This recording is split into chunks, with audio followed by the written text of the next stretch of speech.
साल 1943।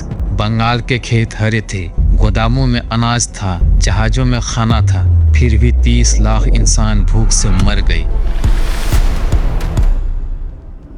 कल्पना कीजिए, आप ऐसी सड़क पर चल रहे हैं जहां हजारों लोग लेटे हुए हैं। वो सो नहीं रहे, वे मर रहे हैं।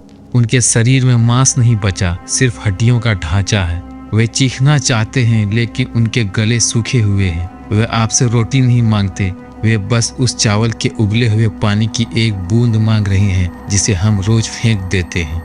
यह कोई डरावनी फिल्म का सीन नहीं है, यह साल 1943 में हुए कलकत्ता की असलियत है। अक्सर अकाल सूखे से आता है, लेकिन 1943 में बंगाल के खेत हरे भरे थे, फसलें हुई थी। शोध बताता है कि 1943 में बंगाल में अनाज की उपलब्धता 1941 से लगभग 13% ज्यादा थी, फिर भी लोग भूख से मर रहे थे। सवाल है क्यों?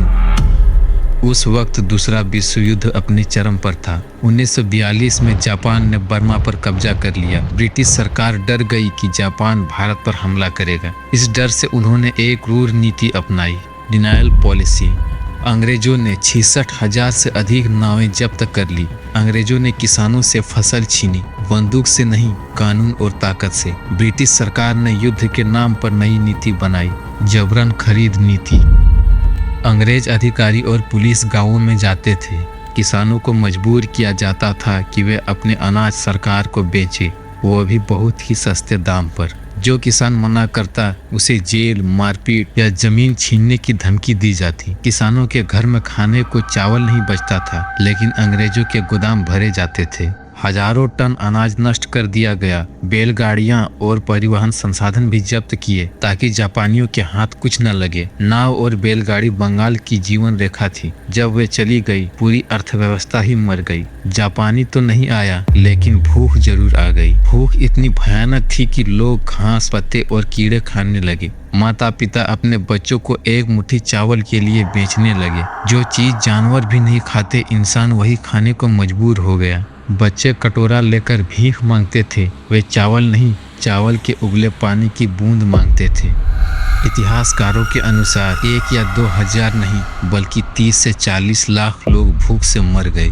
शवों को उठाने वाला कोई नहीं था। कई बार शव सड़कों पर पड़े रहते थे और कुत्ते और गिद्ध उन्हें खाते थे। जब ये सब हो रहा था, उसी वक्त कलकत्ता के बड़े बड़े घरों और ब्रिटिश क्लबों में दावतें चल रही थी। व्यापारी सोने की तरह अनाज छिपाकर मुनाफा कमा रहे थे। गोदामों में अनाज भरा था, लेकिन गरीबों के लिए दरवाजे बंद थे।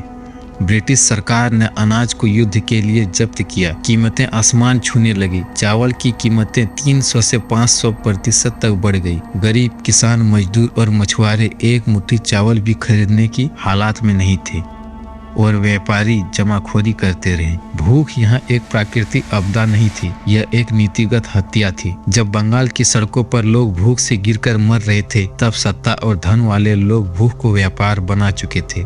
इस अकाल की सबसे डरावनी सच्चाई यह है कि जनवरी से जुलाई 1943 के बीच भारत से 70,000 टन चावल निर्यात किया गया। इतना चावल 4 लाख लोगों को 1 साल तक जिंदा रख सकता था, लेकिन वह चावल भारतीयों के लिए नहीं थी, वह ब्रिटिश सैनिकों और यूरोपियों के लिए था। जब बंगाल की सड़कों पर लोग भूख से मर रहे थे, तब ब्रिटेन का प्रधानमंत्री चर्चिल ने कहा, भारतीय खरगोशों की तरह बच्चे पैदा करते हैं, इसलिए भूखे मरते हैं। जब भारत ने अनाज मांगा, चर्चिल ने जहाज रोक दिए। ब्रिटिश अधिकारी लियो एमरी ने लिखा, चर्चिल भारत से नफरत करता है, वह भारतीयों को मरते देखना बेहतर समझता है। नोबेल पुरस्कार विजेता अमर्त्य सेन ने कहा, यह अकाल भोजन की कमी से नहीं, बल्कि राजनीतिक विफलता से हुआ। आज दुनिया चर्चिल को हीरो कहती है, लेकिन बंगाल के 30 लाख मृतकों के नाम इतिहास में खो गए। बंगाल अकाल हमें याद दिलाता है, जब सत्ता के पास दिल नहीं होता, तो वह भूख को भी हथियार बना सकती है। अगर आपको भी इतिहास की ऐसी छुपी हुई सच्चाई जानना पसंद है, तो हमारे channel dark fact in Hindi को सब्सक्राइब करें, क्योंकि यहाँ हम इतिहास नहीं सुनाते, हम इतिहास का सच उजागर करते हैं।